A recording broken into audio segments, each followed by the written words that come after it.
Hey Joe, thanks for stopping back into Golf Galaxy here in Fort Myers again today. So, a couple things we talked about. One would be the grip.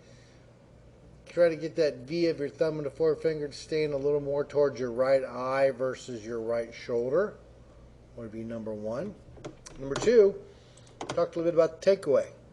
Making sure that we're staying in line with our hands on the way back versus the shaft getting very far to the inside right there.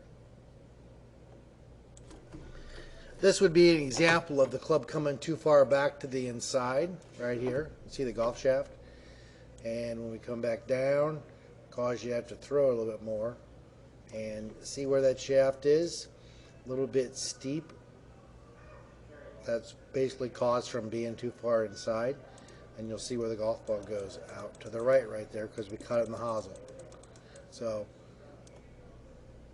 one is grip, two is takeaway, making sure we're keeping a small circle takeaway.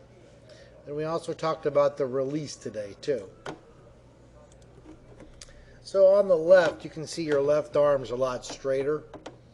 You can also see as you go through, here you're trying to hold it off and get a little separation here with your elbows. Notice when you're using your hips more around to the club, how much more in line this is with this club out here. That's going to be a good drill for you to work on.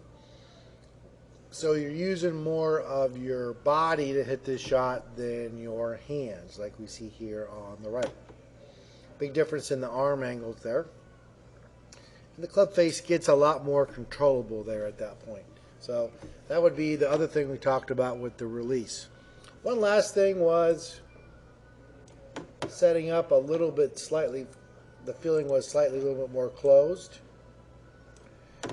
So your head's maybe a little bit farther back.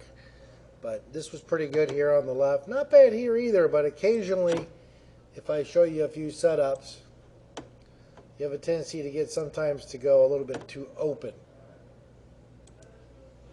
That would be an example right there, where your shoulders are getting a little bit too pointed to the left right there. So that was the last thing we talked about too, was getting a square feeling versus an open feeling to the ball. Great job on that today. You make some great little changes. They're going to help your consistency, and we'll see you next time.